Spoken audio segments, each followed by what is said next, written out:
सभी अभिभावकगण और सभी बच्चों को मेरा सादर नमस्कार। आज हमें सौभाग्य प्राप्त हुआ है श्री रणवीर सिंह जी से मिलने का। और जैसा कि आप जानते हैं कि अभी समय एग्जामिनेशन का है और बच्चे कहीं ना कहीं एक स्ट्रेस के माहौल से गुजर रहे हैं, तो मुझे लगा कि सर के माध्यम से बच्चों को एक मैसेज या बच्चों को एक इस तरीके का मोटिवेशन मिल जाए ताकि बच्चे स्ट्रेस फ्री होके और अपनी बेस्ट परफॉर्मेंस में अपना एग्जामिनेशन का अपने एग्जामिनेशन को दे पाएं। तो सर, मैं सबसे पहले तो आपकी तरफ से एक छोटा सा मैसेज चाहूँगा कि एक छोटा सा मैसेज बच्चों के लिए, एक कॉमन मैसेज आप दें कि मतलब कैसे बच्चे इस समय में और इस परिस्थिति में, कोविड के समय में एग्जामिनेशन को लेके अपने आप को मेंटली प्रिपेयर रखें। मेरी तरफ से आपके अनंत दृष्टि फिजिक्स क्लासेस, विवेक शर्मा जी, आपको बहुत बहुत शुभकामनाएं, बहुत बहुत धन्यवाद भी कि इस देवभूमि के सपूत होने के नाते, इस देवभूमि में जन्म लेने की, इस जन्मदात्री भूमि में के निवासी होने के नाते, और आप दूर तक भी चले गए और फिर वापस देवभूमि में अपना काम करने के लिए इस उद्देश्य से आए कि मैं विद्यालयी शिक्षा में बच्चों के लिए कुछ कर सकूं। बच्चों की बेहतरी के लिए करने का जो आपका उद्देश्य है, मैं ईश्वर से प्रार्थना करूंगा, देवभूमि से प्रार्थना करूंगा, आपको शक्ति दे, आपकी मनोकामनाओं को पूर्ण करे। और अनंत दृष्टि फिजिक्स क्लासेस, जिसका नाम आपने बहुत ही सुंदर दिया, अनंत दृष्टि, कोटि से शुभकामनाएं इस बात के लिए कि आपकी अनंत दृष्टि सफल हो, हमारी दूरदृष्टिता हर बच्चे में विकसित हो, हमारे हर बच्चा चाहे वो 7 समुद्र पार जाए, वो अपनी जन्मदात्री भूमि से जुड़ा रहे, अपनी मातृशक्ति से, अपनी पितृशक्ति से, अपने इस देवभूमि से अपना सारा संबंध जीवन पर्यंत जोड़े और अपने बच्चों को, आगे आने वाले जनरेशन को भी यही संदेश दे जब वो एक सफलता के मुकाम पर हो। अब मैं आपके प्रश्न का सीधा उत्तर पे आता हूँ कि आपने कोविड का जिक्र किया और बच्चों को स्ट्रेस और बच्चों की पढ़ाई लिखाई की बात करी। मैं थोड़ा सा बच्चों को ये बताना चाहूँगा कि बच्चों, आपको ही नहीं, मुझे भी पता नहीं है कि 1918 में किस तरह का पेंडेमिक आया था और क्या हमारा जो स्पेनिश फ्लू की बात करते हैं, जिसमें कि उस समय के हिसाब से जो हमने तो इतिहास में तब पढ़ा या पढ़ने को तब मिला जब कोविड-19 की बात आई और कोविड-19 को समझने की बात आई कि ये कोविड-19 है क्या, शुरुआती तौर पर ही, और इतना दहशत भरा माहौल बना। तो उस समय काफ़ी कुछ सोशल मीडिया और print media and further Google देवता महाराज से देखने के बाद उस सब जब जानकारी मिली तो पता लगा कि 1918 में इस तरह की महामारी आई थी कि उसमें पूरे विश्व भर में 12 करोड़ लोग चले गए थे इस दुनिया को छोड़कर, और 12 करोड़ लोग जो विश्व भर में से, उसमें से 2 करोड़ लोग हिंदुस्तान से भी चले गए थे। आज का ये समृद्ध युग, आज का ये टेक्नोलॉजिकली समृद्ध है, साइंटिफिकली समृद्ध है, हम विद्वता से समृद्ध है, हम सब कुछ करने को तैयार है, हम मंगल ग्रह पे जाने को जा रहे हैं, हम चंद्रमा पे कई बार जा चुके हैं, और तमाम जितने शक्तिशाली देश है, हिंदुस्तान तो बहुत पीछे है, परंतु जितने शक्तिशाली देश जो सुबह प्रातः काल से ही ये कहते हैं कि कोई भी कुछ बोलता तो उसके लिए बोलते तुम्हें हम नेस्तनाबूद कर देंगे, तुम्हें हम समाप्त कर देंगे, वो सारी महाशक्तियां भी एक छोटी सी अदृश्य शक्ति के पीछे खत्म हो गई, डरने लग गई। तो मेरा आप सब बच्चों को सबसे पहला संदेश यही है, सर्वशक्तिमान एक ही है,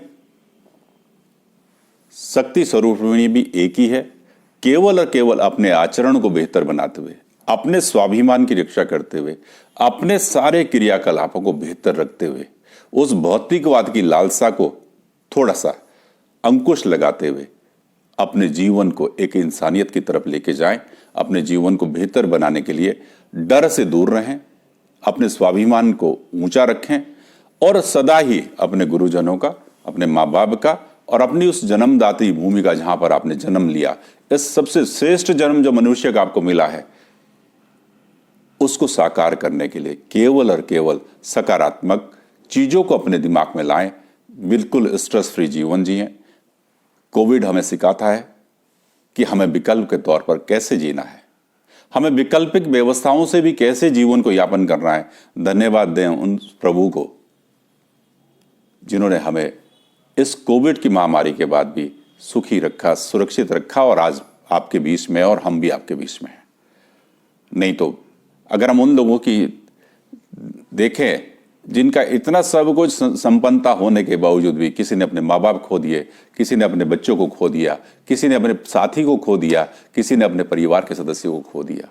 तो मेरा कहना केवल यही है इस अनंत दृष्टि के माध्यम से कि अपनी दृष्टि को मजबूत रखें, अनंत रखें, सकारात्मक रखें, पॉजिटिव रखें और अपने आप को किसी भी गलत चीजों से, जो हमारा संविधान भी कहता है और हमें संस्कार में ये देवभूमि भी देती है और हमारे हिंदुस्तान की संस्कृति भी देती है कि हम गलत कामों में अपने आप को इन्वॉल्व ना करें, सकारात्मक होते हुए अपनी सारी क्रियाकलापों को मजबूत रखें।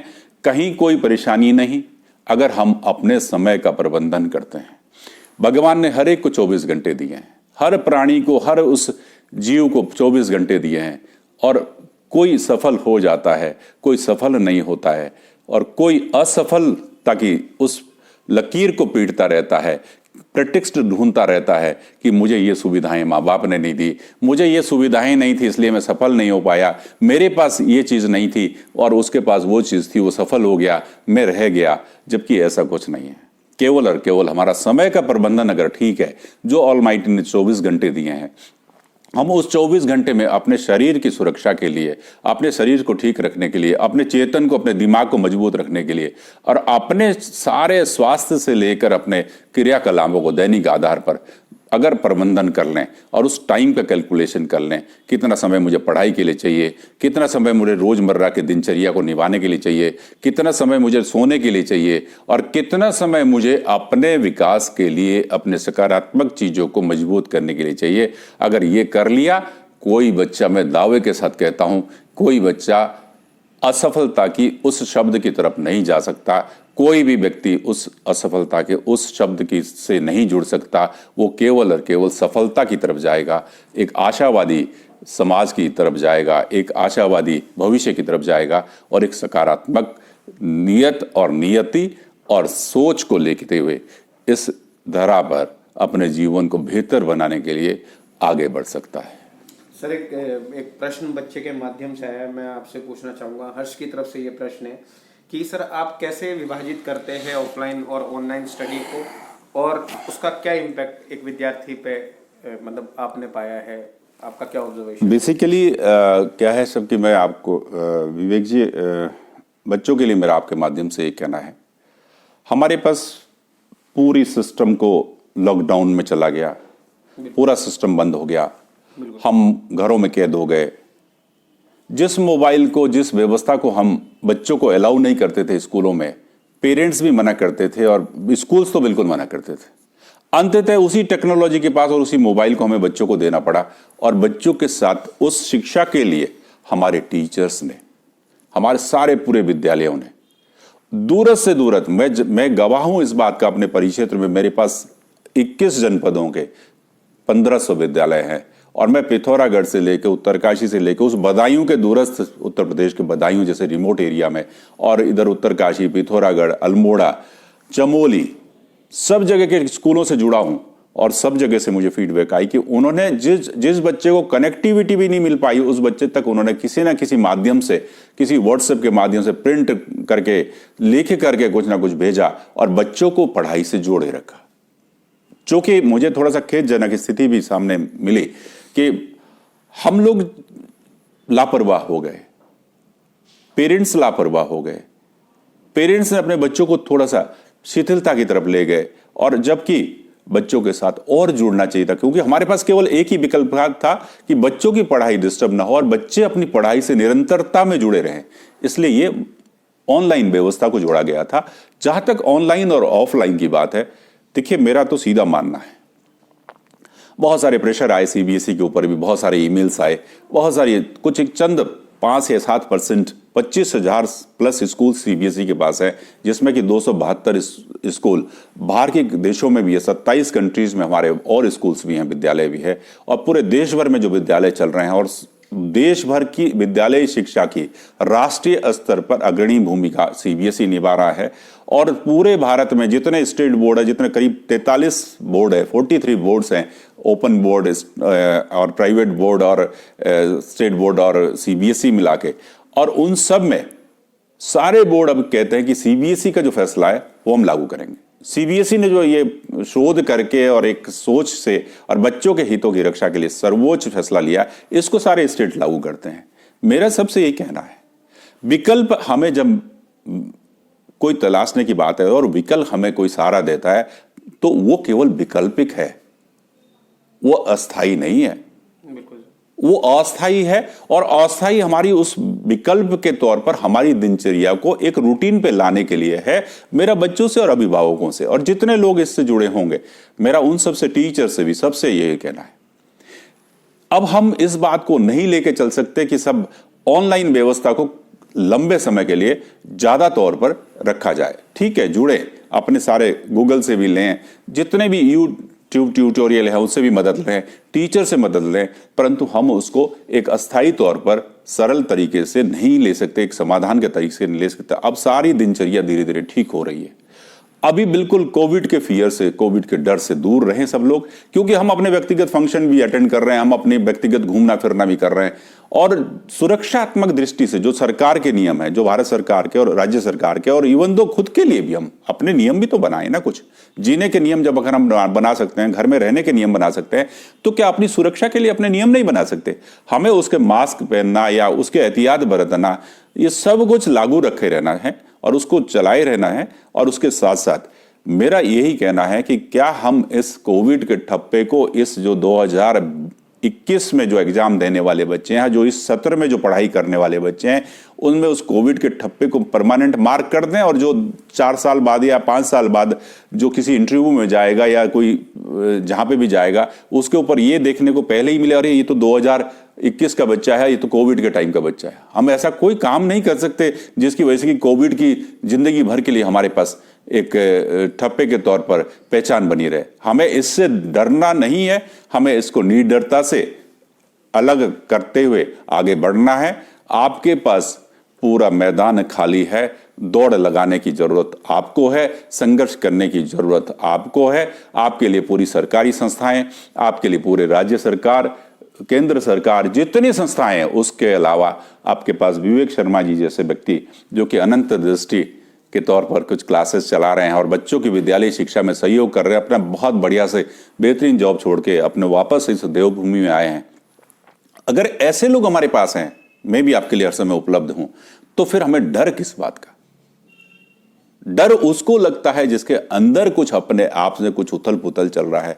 डर उसको कभी नहीं लगेगा जो सकारात्मक सोच से, एक सकारात्मक दृष्टिकोण से आगे बढ़ने की कोशिश करेगा। तो मेरा केवल यही संदेश है कि कोविड को हराना है और हमें आगे बढ़ना है सकारात्मक सोच से। बच्चों, बिल्कुल ऑनलाइन ऑफलाइन में कोई तुलनात्मक दृष्टि में मत जाइए।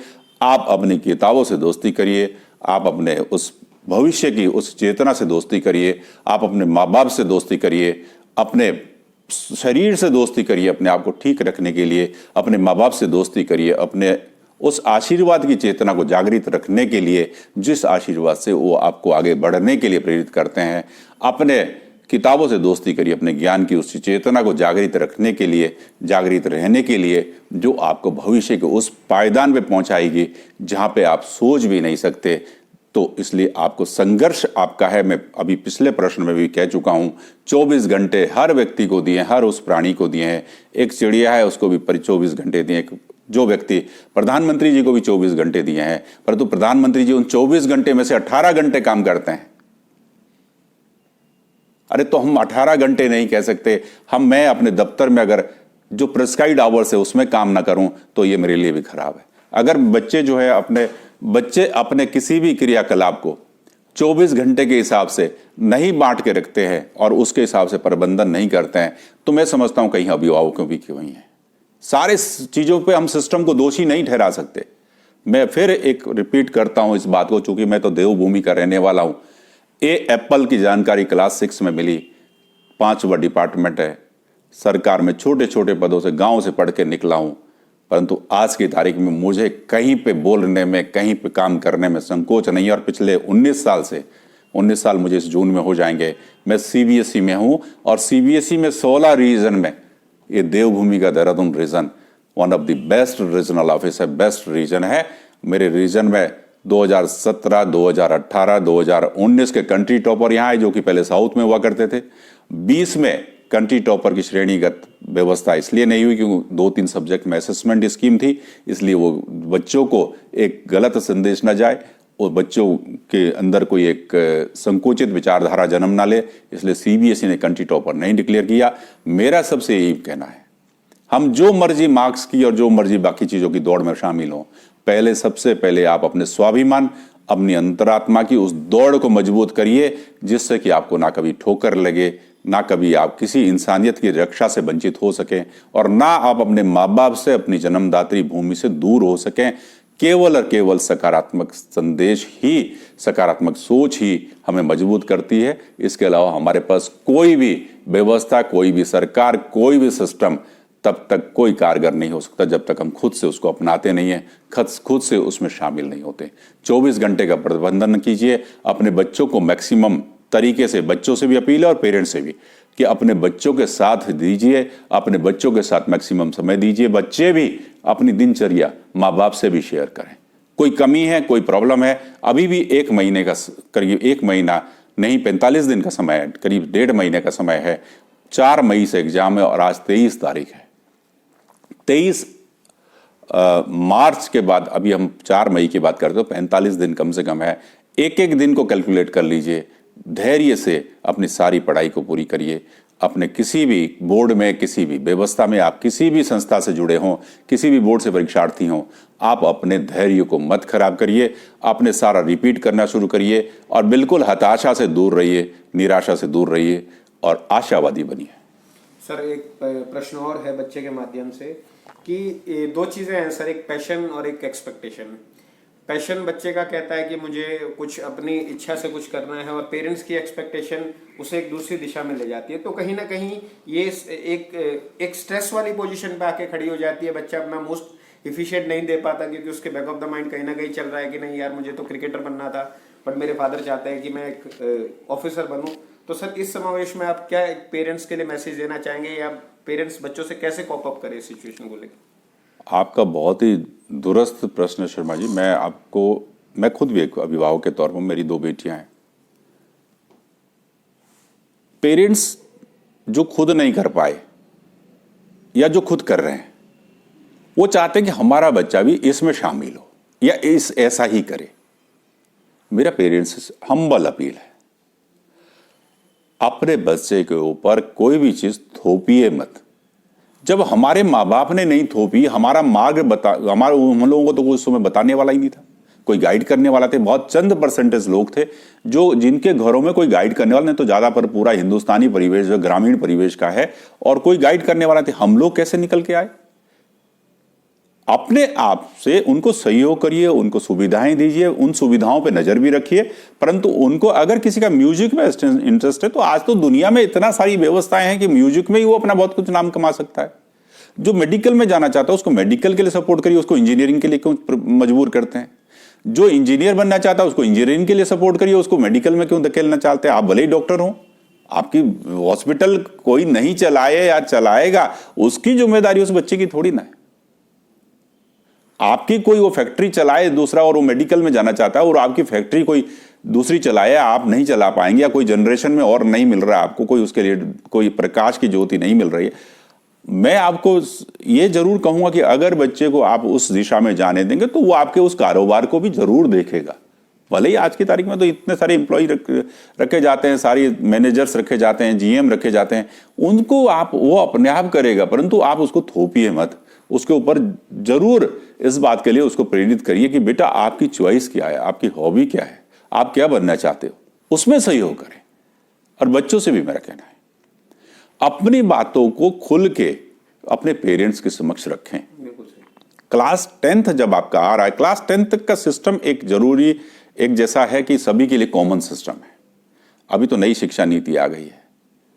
अगर हम शुरुआती तौर पे 1948, फिर 68, फिर 86 और फिर अभी तमाम और आरटी आया, आरटीआई आया, और उसके बाद जो है अभी 2020 की एनईपी की बात करते हैं। अब तो वो सब खत्म हो गया, स्ट्रीम सिस्टम भी खत्म हो गया। पढ़ाई के लिए बच्चों को विकल्प इतने सारे दे दिए कि वो फिजिक्स के साथ इकोनॉमिक्स पढ़ सकता है, फिजिक्स के साथ अकाउंटेंसी पढ़ सकता है, केमिस्ट्री के साथ जो है वो कोई भी और ह्यूमैनिटी का सब्जेक्ट ले सकता है, मैथ भी पढ़ सकता है साथ में बायोलॉजी के साथ। तो हम जब इतनी सारी सरकार की व्यवस्थाएं हैं और पूरे दुनिया भर के सारे सिस्टम को अगर देखते हैं, हिंदुस्तान का संविधान से लेकर हिंदुस्तान की कल्चर और हिंदुस्तान का हमारे जो एक रहने का हमारा पारिवारिक दायित्व है और परिवार की संस्कृति है और परिवार से जुड़े रहने की एक माँ बाप के प्रति समर्पण है बच्चों का भी, और हम सब लोग अपने परिवारों में समर्पित रहते हैं, तो उसको लेके मेरा बच्चों से और अभिभावकों से संयुक्त रूप से यही कहना है कि किसी भी दशा में बच्चों पे ना तो थोपिए और ना बच्चों को इस बात के लिए मजबूर करिए कि नहीं मेरा ये कारोबार कल की तारीख में फिर बंद हो जाएगा, मैंने करोड़ों रुपया इन्वेस्ट किया है और तुम्हें तो इंजीनियर ही बनना है, मेरी ये फैक्ट्री बंद हो जाएगी। बिल्कुल नहीं। मैं अपील करता हूं आप सबसे, बच्चे को आप बढ़ने दीजिए जिस दिशा में रुचि है, और बच्चों से भी यही कहना है कि क्लास 10th तक उसको ये पता लग जाता है, आज का बच्चा क्लास फर्स्ट में ही सब कुछ जान लेता है, और 3 साल का बच्चा अगर मोबाइल ऑपरेट कर लेता है, सारा सब कुछ जान लेता है, तो इसका मतलब बच्चे की जो बौद्धिक क्षमता है वो बहुत बड़ी है, विकसित है, और अनंत संभावनाओं को तलाशने के लिए, मजबूती से काम करने के लिए उसके पास उतनी बौद्धिक क्षमताएं हैं, उसके पास उतनी योग्यताएं हैं। परंतु होता क्या है कि जब वो योग्यताओं के लिए उसको सहारा नहीं मिलता सकारात्मक, तो वो डिस्ट्रक्शन में चला जाता है, स्ट्रेस में चला जाता है, और वो अपने मार्ग से थोड़ा सा हट जाता है। फिर उसी को दोषी ठहराते हैं और 10 लोगों के बीच में बोलते हैं हमारा बच्चा ऐसा है, हमारा बच्चा वैसा है। जरूरत क्यों आ पड़ी उस बात की बुराई करने की? इस तरह की चीजों पे जरा विचार मंथन करें, और अभिभावक और जितने भी मातृशक्ति पितृशक्ति है और जो भी इस परिवार के सदस्य हैं, अपने बच्चों को एक कंफर्ट जोन दें, उससे जानने की कोशिश करें उसका इंटरेस्ट किस में है। अगर उसका इंटरेस्ट आर्ट में है तो उसको आर्ट में प्रेरित करें। उसका इंटरेस्ट अगर किसी इंडस्ट्री में जाने का है और इंजीनियर बनने का है तो उसको उसके लिए प्रेरित करें। उसका इंटरेस्ट है कि मैं मेडिकल में जाऊं और लोगों की सेवा भी करूं, और उसके अंदर सेवा भाव की भावनाएं भी अभी से हैं, तो उसको ऐसा मत बोलिए कि नहीं कुछ नहीं होता समाज में दया करने से। उसको भौतिकवाद की उस पैसे की लालसा की तरफ मिल दे के जाएं। आप सब मिलकर काम करें। ये भविष्य बच्चों के लिए है, ये भविष्य, ये सारी हमारी जितनी भी भौतिकवादी व्यवस्थाएं हैं उससे थोड़ा सा बच्चे को दूर रखें, एक सामाजिक प्राणी और एक इंसानियत का रखवाला भी बनाएं, और अपने जितने भी अच्छे गुण हैं, जितनी अच्छी आपकी सोच है, उसको आगे ट्रांसफर करें, जिससे कि वो अपना मार्ग मजबूत करे, और उस मार्ग में चलने के लिए उसके पास अपने शक्ति से चलने की वो ऊर्जा हो जो भगवान ने जन्म के समय ही दी है। उस फ्यूल को, जो फ्यूल भगवान ने जन्म मिलते ही भगवान ने उसके मस्तिष्क में एक दिमाग में चेतना के तौर पर दिया है, उस फ्यूल को चलाने के लिए हम उसको सहारा दें, जब तक वो चलने की क्षमता को खुद से विकसित करने दीजिए और आगे बढ़ने के लिए प्रेरित करें। बिल्कुल थोपिए मत, इससे दूर रहें, और अपनी इच्छाओं को मत ला दिए उसके ऊपर। उसकी इच्छाएं भी तो जानिए, वो क्या करना चाहता है, वो बेटी क्या करना चाहती है, बेटा क्या करना चाहता है, ये परिवार का हमारा बच्चा क्या करना चाहता है। तो अगर आप इस सोच से भी उस साथ में जुड़ेंगे तो निश्चित है वो स्ट्रेस फ्री रहेगा, वो तकलीफ नहीं समझेगा, वो माँ बाप से अपनी बातें शेयर करेगा। माँ बाप भी जो बच्चों के साथ इस तरह से जुड़ते हैं तो बच्चा सारी बातें अपनी रोजमर्रा की पेरेंट्स से शेयर करेगा। सर, एक बच्चे के माध्यम से एक प्रश्न और आया कि जैसे अभी कुछ दिनों पहले समाचार के माध्यम से ये भी पता लगा है कि कोविड के कुछ केसेस बढ़ रहे हैं, तो बच्चों का एक कंसर्न है कि आप कैसे एश्योर करते हैं कि अगर एग्जामिनेशन में बच्चा अपेयर होता है तो उसकी सेफ्टी सिक्योरिटी को लेके थोड़ा सा बच्चों को एश्योरेंस है। सेफ्टी सिक्योरिटी की जहाँ तक बात है और परीक्षाओं में बच्चों की सेफ्टी, बच्चों की सिक्योरिटी, मैं सब चीज़ों में ये कहूँगा अभी फिलहाल ऐसा कुछ नहीं है कि जो कोविड के केसेज हैं वो ऐसी दहशत करके कुछ हमें सारे सिस्टम को फिर लॉकडाउन की तरह, बिल्कुल लॉकडाउन नहीं है, कुछ नहीं है। हमारे पास हर विद्यालय में बहुत नज़दीक में एग्जाम सेंटर बनाए गए हैं पूरे भारत भर में। हर रीजन ने इस बात के लिए कोशिश करी, और हमारा मुख्यालय कितना आगे काम करता है कि अभी बच्चों को जो कोविड की वजह से मूवमेंट नहीं कर सकते उनके लिए सेंटर चेंज की ऑप्शन दिया है। बच्चों के प्रैक्टिकल परीक्षाओं के लिए और थ्योरी परीक्षाओं के लिए सीबीएसई ही एक ऐसा बोर्ड है जो बच्चों के साथ इतना चाइल्ड फ्रेंडली जो रवैया अपना के चलता है, और वो सीबीएसई ने बच्चों के लिए दिया है और कहा है कि 25 तारीख तक अपनी सारी रिक्वेस्ट अपने विद्यालयों को जमा करा दें और विद्यालयों के थ्रू जो है रीजनल ऑफिस में जाएगी, रीजनल ऑफिस को कंसोलिडेट करके हेडक्वार्टर भेजेगा और हेडक्वार्टर से वो सारा कुछ हो जाएगा। और आपका जो 4 मई से जो परीक्षाएं हैं उसमें आपको जिस जगह पे आप हो वहां पे हो जाएगी। जो बच्चे जहां पे हैं वो कंफर्ट जोन में वहां पे रहें और वहां पे वो बढ़िया से एग्जाम दे। हर सेंटर पे कोविड के नियम का पालन होगा, खुद भी सहयोग करें, पानी की बोतल अपनी लेके जाएं, ट्रांसपेरेंट बोतल लेके जाएं, अपना सारा जो भी कुछ मास्क लगा के जाएं और अपने सीट पर बैठने से पहले अपना जो ट्रांसपेरेंट सैनिटाइजर का आप अपना ले गए हैं, 2 स्कूल ने पहले ही किया हुआ है, ऐसी बात नहीं है। स्कूल ने साफ सफाई से लेकर सैनिटेशन से लेकर उसका सारा कुछ ट्रीटमेंट किया हुआ है, पर फिर भी अपनी सीट्स पे बैठने पे पहले आप स्प्रे कर लीजिए और बिल्कुल बिना किसी दहशत के परीक्षाएं दीजिए। हम दिन रात 24 घंटे, शायद उतना समय पेरेंट्स और पेरेंट्स अपने बच्चों के लिए नहीं देते हैं जितना सीबीएसई में मैं व्यक्तिगत और मेरा कार्यालय और हमारा सीबीएसई का हर व्यक्ति बच्चों के लिए विद्यालयों के माध्यम से देता है। चूंकि हम डायरेक्टली आपसे जुड़े नहीं होते, हम विद्यालयों से जुड़े होते हैं, तो आप अगर इस बात को असेसमेंट करेंगे कभी, तो मैं देहरादून कार्यालय की भी बात करूंगा कि मैं सुबह 9 बजे बैठता हूं और शाम को 8, साढ़े 8 बजे 9 बजे तक जाता हूं घर। मेरा भी परिवार है, मेरे भी बच्चे हैं और सैटरडे भी ऑफिस में होते हैं, संडे भी ऑफिस में होते हैं। ये इसलिए नहीं कि हमारे लिए कोई सरकारी बाध्यता तो केवल 9 से 5:30 की है, परंतु इसलिए कि हम इस ऑर्गेनाइजेशन से, हमारी पहचान इस ऑर्गेनाइजेशन और हम इस ऑर्गेनाइजेशन के साथ जुड़े हैं और उस काम के लिए जो विश्व भर में सबसे श्रेष्ठ काम है बच्चों की विद्यालय शिक्षा, उसमें जुड़े हैं, उसमें सहभागिता हमारी है, तो इसलिए हम इसमें इतनी मेहनत से काम करते हैं। एक एक बच्चे को मेरा कहना है, ना तो आपके प्रैक्टिकल में आपको कोई नुकसान होगा, ना आपके थ्योरी के एग्जाम में कोई आपको नुकसान होगा, ना थ्योरी के इवैल्यूएशन में कोई नुकसान होगा। हर चीज का केयर किया जाएगा। सीबीएसई ने पूरी व्यवस्थाएं दुरुस्त की हुई है और अपने विद्यालयों को, हर विद्यालय को सख्ती से कहा हुआ है कि बिल्कुल हमारा हर बच्चा अपने बच्चे की तरह है, उसका पूरा केयर हो। बिल्कुल आप सुरक्षित हैं, संरक्षित हैं, सेफ माहौल में बढ़िया से बस अपने आप को पॉजिटिव रखिए, अपने आप को सकारात्मक रखिए और सहयोग करिए सारे सिस्टम को।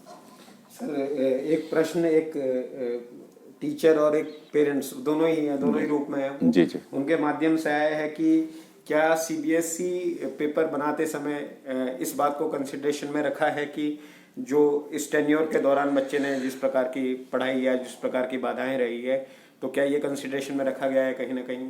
देखिए, इसमें चूंकि खुद टीचर हैं या प्रोफेसर हैं या लेक्चरर हैं जो भी सिस्टम को जानते हैं, पेपर बनाना, पेपर में क्या कंसिडरेशन है वो तो कॉन्फिडेंशियल मैटर है, बट जहाँ तक मेरा मानना है कि 30% कोर्स पहले से ही सीबीएसई ने रिड्यूस कर दिया है। दूसरी बात, हर पेपर में सिंगल वर्ड आंसर वाला प्रश्न पहले 10 या 20 रहेंगे। बच्चों को स्ट्रेस फ्री, प्रैक्टिकल में भी यही व्यवस्थाएं हैं, थ्योरी में बहुत बढ़िया, इवैल्यूएशन के लिए भी बहुत बेहतरीन व्यवस्थाएं हैं। किसी को भी इस बात से डर नहीं होना चाहिए, डाउट नहीं होना चाहिए, किसी भी फियर में इस बात पे ना रहें कि सीबीएसई ने बच्चों के लिए कौन सी व्यवस्था, एक भी व्यवस्था कोई भी ऐसी हो जहां पे बच्चों का हित ना रखा हो, चाहे वो आपकी लापरवाही से, हमारी लापरवाही से, पेरेंट्स की लापरवाही से कोई करेक्शन केस हो, चाहे हमारी लापरवाही से पूरे इस कोविड के पूरे लॉकडाउन में जो है हम लोगों ने बच्चों को ध्यान ना दिया हो, दुनिया जहाँ के व्हाट्सएप पे, दुनिया जहाँ के मैसेज पे हम लगे रहे होंगे और बच्चों को ध्यान नहीं दिया, फिर भी सीबीएसई के टीचर्स जो है बच्चे तक पहुंचे।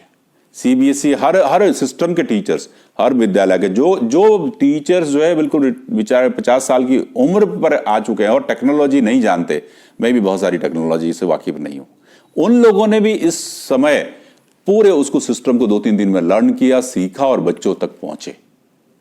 और मैं और बता रहा हूं कि क्लासरूम में जो डायरेक्ट क्लासरूम डिलीवरी के तहत जो पढ़ाई होती है, अगर उसमें थोड़ी सी त्रुटि भी है तो वो चूंकि वो रिकॉर्ड नहीं हो रहा है। और जो अभी ऑनलाइन पढ़ाई है सबसे कठिन है। एक कठिन में इसलिए है कि एक तो आपको अपने घर की सीमित संसाधनों से उसको पढ़ाई करानी है, फिर जो वो डिलीवरी कर रहा है वो रिकॉर्ड हो रहा है, वो गलत नहीं कर सकता कुछ भी, उसमें रेक्टिफिकेशन की गुंजाइश नहीं है, इसलिए उसको पहले अपने आप को प्रिपेयर रहना होगा, पहले मजबूत रहना होगा। इसलिए जो है मेरा कहना है अध्यापक महोदय जी से भी जिनका ये प्रश्न है कि बिल्कुल निश्चित रहें। आप खुद शिक्षा जगत में हैं और मैं समझता हूं कि आप परेशानियों को, एक बतौर शिक्षक परेशानियों को भी जानते हैं और बच्चों की अपेक्षाओं को भी जानते हैं और बोर्ड की लिमिटेशंस को भी जानते हैं। उसके बावजूद भी जो 30% कोर्स रिड्यूस किया गया है वो फर्दर ना तो कम्पिटिटिव परीक्षाओं में कुछ आएगा उतना पोर्शन और ना इसे, क्योंकि इस बार के बच्चों के लिए वो रिलैक्सेशन दिया गया है। और बिल्कुल निश्चित होकर बच्चों को प्रेरित करें आगे बढ़ने के लिए और बढ़िया से सहयोग करें।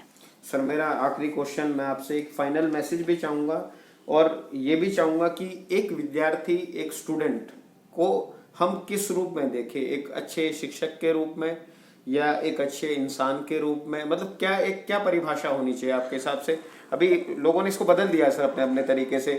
कोई कहता है कि बस मेरा बच्चा ये बन जाए, बस बहुत कुछ है। एक समाज के हित में एक व्यक्ति को कैसा होना चाहिए, एक विद्यार्थी को कैसा होना चाहिए? बहुत सुंदर। मैं उतना जानकार नहीं हूं, ना मैं उतना विद्वता का धनी हूं। गुरु गोविंद उखड़े काके लागो पाए, बलिहारी गुरु आपनो गोविंद दियो बताए। गुरुर ब्रह्मा गुरुर विष्णु गुरुर्देवो महेश्वरा। अगर हम इस परिभाषा को थोड़ा सा आकलन करें और उस व्यवस्था को देखें जिस व्यवस्था में सबसे पहला ईश्वर के द्वारा लिखित वो ज्ञान का भंडार ऋग्वेद, जिसमें कि हिमालयी परिक्षेत्र की भूमि को मनीषियों और देवताओं की भूमि से नवाजा गया है। और ये उत्तराखंड तो देवभूमि के तौर पर पूरे विश्व भर में हिंदुस्तान केवल ऐसा देश है जहां पर संस्कृति है, सभ्यता है, देवत्व है, इंसानियत है, आत्मत्व है और सारी चीज की परिभाषाएं हैं, योग है, शिक्षा है, विकास है। नालंदा और तक्षशिला की बात करें तो भी हिंदुस्तान में थी। और उस हिंदुस्तान के दो राज्य जो कि हिमालयी परिक्षेत्र है पूर्णतः, जो कि ऋग्वेद का मैं जिक्र कर रहा हूं, वो दो राज्य हिमाचल और उत्तराखंड।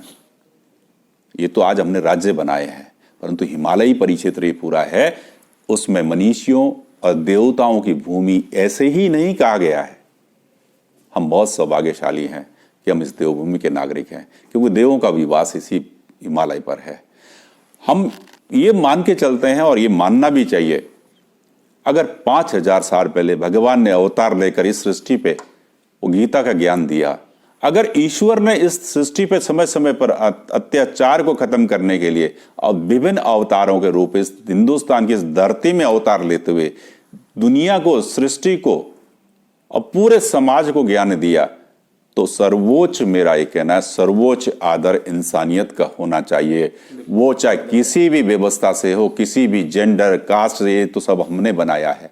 सर्वोच्च सम्मान, सर्वोच्च सुरक्षा, सर्वोच्च सुरक्षा और सर्वोच्च आदर इंसानियत का होना चाहिए, चूंकि हमने आज उस परिभाषा को खत्म कर दिया है। सबको पता है जिसने जन्म लिया है वो एक दिन जाना है, परंतु अपनी भौतिकवादी उस लालसा की दौड़ में अपने बच्चों को एकला चलो की तरफ ले गए, खुद भी एकला चलो की तरफ चल रहे हैं।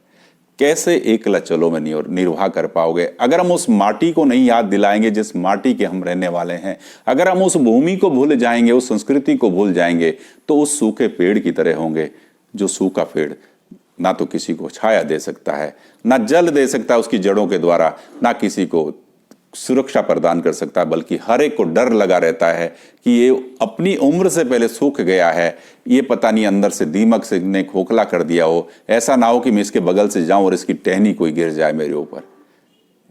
इसलिए जो मेरा सबसे अपील है, सबसे यही कहना है, मत बनाइए बच्चों को एटीएम मशीन।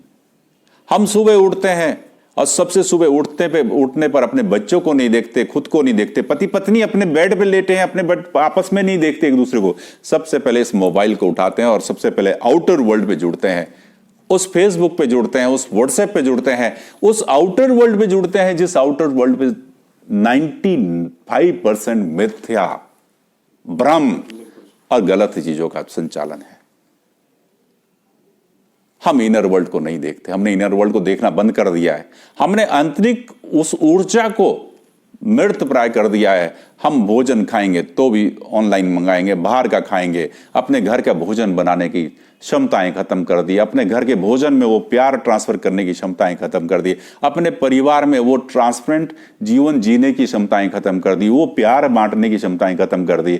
अपने एकला चलो बस अपनी उस बड़ी गाड़ी, बड़े मकान, एक मकान, 4 एकड़ जमीन, 40 एकड़ जमीन, 100 एकड़ जमीन, इस धरती को ना किसी ने खाया है, ना किसी के द्वारा खाया जाएगा। ये धरती तो ईश्वर ने मनुष्यों को जीने के लिए एक सब संसाधनों से परिपूर्ण करके दी है। उसकी उन सारे संसाधनों की सुरक्षा भी करना हमारा दायित्व है, और उन संसाधनों से, उन सारी सुविधाओं से अपने जीवन को बेहतर बनाते हुए आगे चलने का भी हमारा उत्तरदायित्व है। परंतु हमने सारा तहस नहस कर दिया। आज सब कुछ उस भौतिकवाद की लालसा में हम अपने बच्चे को 7 समुंदर पार भेजने की लालसा करते हैं। अमेरिका चला जाए, ब्रिटेन चला जाए, फ्रांस चला जाए, जर्मनी चला जाए। आप उसके परिणाम देखते होंगे, सुनते होंगे, बहुत सारे बच्चे वहीं शादियां कर लेते हैं, फिर वापस भी नहीं आते। किस बात की पढ़ाई, किस बात की वो शिक्षा। मैं तो ये कहूंगा कि अगर 10 लाख तनख्वाह, 10 लाख रुपए महीने की तनख्वाह अमेरिका में जाके मिले और हिंदुस्तान में 1 लाख रुपए तनख्वाह मिले और यहां पे रहना पड़े, मैं तो वो ज्यादा बेहतर मानता हूं। भेजें। पलायन हमारी विकास की गति का एक बहुत मजबूत सूत्र है। पलायन भी होना जरूरी, परंतु उस पलायन से उस मातृभूमि को न भूला जाए, उस शक्ति को न भूला जाए जिस शक्ति ने मुझे चेतना दी आगे बढ़ने की। इसलिए मेरा अभिभावकों से हम्बल अनुरोध है, बिल्कुल करवद अनुरोध करूंगा, बतौर एक शिक्षा जगत में काम करने के नाते, एक इस देवभूमि का नागरिक होने के नाते, और एक ग्रामीण पृष्ठभूमि से जुड़े होने के व्यक्ति के नाते, और खुद को ये मान के चलता हूं कि हम उस प्रभु को धन्यवाद दें कि सबसे श्रेष्ठ जीवन दिया। उसके बाद ये आपसे अपील करूंगा कि बच्चों को पहले इंसानियत सिखाइए, संस्कृति की तरफ देख के जाइए। कम से कम मैं आज कई जगह जाता हूं, कई विद्यालयों में जाता हूं, कई जगह बच्चों से सीधी बात करता हूं। मैं बच्चों से 5 पीढ़ी तो चाहे मुझे भी नहीं पता होगी, यार आपको भी शायद संभव होते, बहुत सारे अभिभावक जो मेरे से इस लाइव शो के थ्रू जुड़े हैं, आप अपने 5 पीढ़ी पिछले अपने माता पिताओं के और उनके पिताओं के और उनके पिताओं के माताओं के नाम बता दीजिए, मैं मान जाऊंगा। शायद 5% लोग भी नहीं जानते होंगे, क्योंकि हमने उस चेतना को जागृत करने की शक्ति खो दी है। इसलिए अपने बच्चों को शालीनता से उस संस्कृति, संस्कार और उस सभ्यता की तरफ लेके जाएं और उस सभ्यता से परिपूर्ण रखें। विकास की गति तो स्वतः ही आएगी। वो एक ऐसा श्रेष्ठ नागरिक, जब श्रेष्ठ नागरिक होगा तो विकास अपने आप आएगा।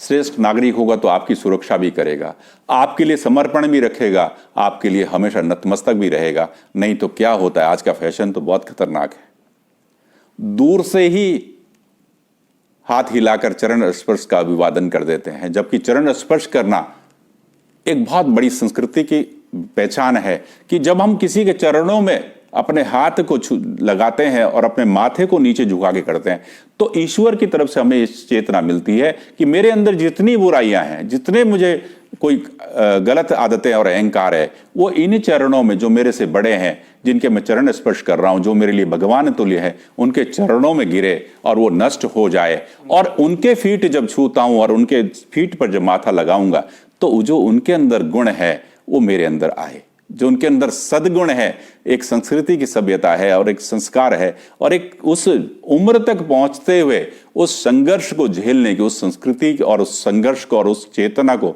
जागृत रखने की जो शक्ति उनके अंदर है, वो मुझ में आए। परंतु हमने वो भी खो दिया। खोया कैसे कि हमने भौतिकवादी लालसा में, अगर एक गाड़ी घर पे खड़ी तो उससे संतुष्टि नहीं है, 2 गाड़ी, फिर 3 गाड़ी, एक मकान है 4 मकान चाहिए, 5 एकड़ जमीन है तो 50 एकड़ चाहिए, 500 एकड़ चाहिए।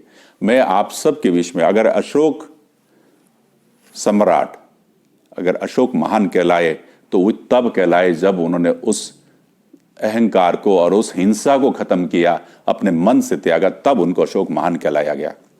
सिकंदर आजम, जिनके पूरे साम्राज्य में सूर्य अस्त की नहीं होने की संज्ञान रहता था, लोगों को था, और आज भी हम उसको इसी परिभाषा से पढ़ते हैं, वो कहाँ है आज?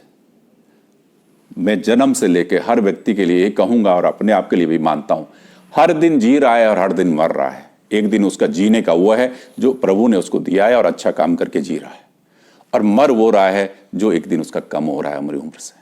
हम मानते हैं कि हमारा कोई परिवार का सदस्य, हमारा कोई नाते रिश्तेदार है, हमारा साथी कोई 10 साल की उम्र में चला जाता है, कोई 2 साल की उम्र में चला जाता है, कोई 80 साल की उम्र में जाता है, कोई 100 साल पार करता है। हम अपने लाभ की वजह से, व्यक्तिगत स्वार्थ की वजह से हम भगवान को दोषी मानते हैं और तमाम चीजों को कहते हैं कि ये 1.5 साल में ही चला गया, 2 साल में ही चला गया, इस बीमारी से चला गया। वो उसकी उम्र भगवान ने उतनी निर्धारित की, हम उस शक्ति को अपने पास नहीं ले सकते।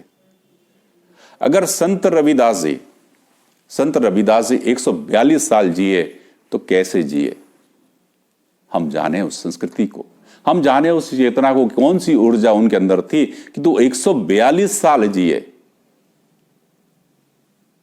तो मेरा आप सबसे यही कहना है, जो भी व्यक्ति कंट्रीब्यूट कर रहा हो इस समाज के विकास में, उसको सहयोग करें, हमारी संस्थाओं को सहयोग करें, गुरु को आदर्श माने, बच्चे अपने माँ बाप को जीता जागता भगवान माने और उनके आदर्शों को अपने अंदर लें और आगे का जीवन सकारात्मक सोच से जोड़कर आगे बढ़ने की कोशिश करें। कदाचार से दूर रहें, अनफेयर से दूर रहें, हिंदुस्तान का संविधान सर्वोच्च शिरोधार्य रखें और इस मातृभूमि का, इस जन्मदात्री भूमि की वो चेतना मजबूत रखें जो आगे बढ़ाएगी। जिस पेड़ की जड़ें मजबूत होती है, गहरे मिट्टी तक रहती है और वो अपनी मिट्टी से जिस दिन तक संपर्क रखता है वो पेड़ सूखेगा नहीं, वो अपनी उम्र लगा के जाएगा। जिस पेड़ की जड़ें खोखली होती जाती है, अपनी मिट्टी से संपर्क छोड़ता जाता है, वो सूख जाता है और अंततः अपनी उम्र से पहले चला जाता है। और हर व्यक्ति उसको छिचकार देता है, हर व्यक्ति उसको दूरदशा में देखने के लिए भी हमेशा इस बात के लिए सोचता है कि इसकी दूरदशा अपने कर्मों से हुई। तो मेरा आप सबके साथ यही उद्बोधन भी है, अनुरोध भी है और विनम्र हम्बल ये एक अपील भी है कि अपने बच्चों को ऐसी सोच विकसित करें कि जो सबसे पहले इंसानियत की हो, ज्ञान की हो, संस्कृति की हो, सभ्यता की हो, संस्कार की हो। सफलता अपने आप मिलेगी। और हमारे साथ बहुत सारे लोग समाज में हैं जो हमारे अच्छी चेतना को जागृत करते हैं। बच्चों को नशे से दूर रखिए, बच्चों को गलत आदतों से दूर रखिए। बच्चों को सुविधाएं दे रहे हैं तो उन सुविधाओं पे जरूर नजर रखिए कि कर क्या रहा है। अपने कमरे में इंटरनेट जी सुविधाएं दी है, अपने कमरे में 1 बजे तक करता क्या है? आप 4 दिन बाद बोलते हैं परीक्षाओं के, या फिर बताते हैं कि साहब हमारा बच्चा तो 1 बजे रात तक पढ़ता था। अरे भाई 1 बजे रात तक आपकी नजर में पढ़ता था क्योंकि आप तो सो गए थे। आप रात को पूछिए बच्चे को इस बहाने में जाकर कि बेटा पानी तो नहीं चाहिए, कि बेटा चाय तो नहीं पीनी। उससे आपको पता रहता है कि बच्चा क्या कर रहा है। अगर वो गलत काम कर रहा है तो वो सब गाएगा, अगर वो ठीक ठाक से पढ़ रहा है अपना तो वो उसी संतुष्ट माहौल में और उसी धैर्य से पढ़ाई करता रहेगा और बोलेगा नहीं मुझे चाहिए नहीं, अब या चाहिए तो बताएगा कि। तो कम से कम अपनी नींद भी थोड़ी सी ठीक तरीके से रखते हुए जागृत सोच के साथ खराब भी करें थोड़ी थोड़ी बच्चों के लिए, और थोड़ा सकारात्मक सोच से आगे बढ़ने के लिए सहयोग करें। यही अपील मेरी है। आप सबको बहुत बहुत शुभकामनाएं। जितने बच्चे बोर्ड एग्जाम दे रहे हैं उनको बहुत बहुत शुभकामनाएं मेरी तरफ से। सफलतापूर्वक अपना रिजल्ट आगे अच्छा लाएं, अपने शरीर को ठीक रखिए, अपने स्वास्थ्य को ठीक रखिए, अपने कॉन्फिडेंस लेवल को बढ़िया से बनाए रखें और अपना जो प्रेजेंटेशन है कॉपी पर, उत्तर पुस्तिका पर, वो बहुत बेहतरीन हो, सुंदर हो। जब आप सुबह तैयार होते हैं तो आप चाहते हैं मेरे बाल भी ठीक हो, मेरी वेशभूषा भी ठीक हो, मेरे कपड़ा भी सुंदर हो। तो ऐसे ही वो कॉपी भी चाहती है कि जो आपका 2 साल की पढ़ाई है वो 3 घंटे में आप डिलीवर कर रहे हैं उस आंसर शीट पर, वो डिलीवरी आपकी बहुत बेहतरीन हो, जिसकी वजह से आपका जो अध्यापक उसका इवैल्यूएशन करेगा वो देखते ही कह देगा कितना सुंदर है, कितना सुंदर है। वो आपको कहीं आधा नंबर काटने की भी गुंजाइश नहीं रखेगा। इन्हीं शुभकामनाओं के साथ आपको बहुत बहुत प्यार भरा आशीर्वाद।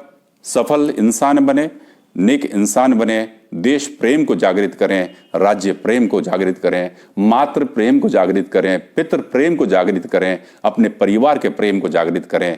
और प्रेम अगर है तो आदर है, प्यार अगर है तो आदर है, और अगर आदर है तो प्यार कहीं टूटेगा नहीं, और अगर प्यार है तो आदर कहीं छूटेगा नहीं। आप सबको बहुत बहुत शुभकामनाएं। आगे होली का त्यौहार है, आने वाला है, होली की भी बहुत बहुत शुभकामनाएं। और मेरी तरफ से बोर्ड परीक्षाओं के लिए भी बहुत बहुत शुभकामनाएं बच्चों को, और सारे अभिभावकों को भी शुभकामनाओं के साथ साथ फिर से अपील के तहत अपने बच्चों को समय दीजिए, अपने बच्चों को समय दीजिए, उनको अच्छा नागरिक बनाइए, श्रेष्ठ नागरिक बनाइए, जो कि ये धरा सर्वदा उसको नमन करे, शिरोधार्य रखे और सदा ऊंचे स्तर पर रहे। धन्यवाद। मैं श्री रणवीर सिंह जी को बहुत बहुत धन्यवाद देना चाहूँगा। कई बार मनुष्य का पद ऊंचा होना एक बहुत अच्छी चीज़ है, बट पद ऊंचा होने के बावजूद अपनी ज़मीन से, अपने लोगों से जुड़ना एक बहुत बेहतरीन चीज़ है, जिसमें श्री रणवीर सिंह जी ने बहुत लंबे समय में बहुत अच्छा कार्य किया है। और ये मैं तहे दिल से सर से ये कहूँगा कि थैंक यू फॉर, मतलब इस समय बच्चों को सर एक सही मायने में बहुत ज़रूरत थी एक हिट की, एक सपोर्ट की, और आपने वो दिया। मैं चाहूँगा कि बच्चे इसी तरीके से कभी भी कोई भी हमारी कोई भी इसी प्रकार की वो हो तो आप बच्चों को ऐसे जरूर हमेशा। बहुत बहुत धन्यवाद सर, बहुत बहुत थैंक यू।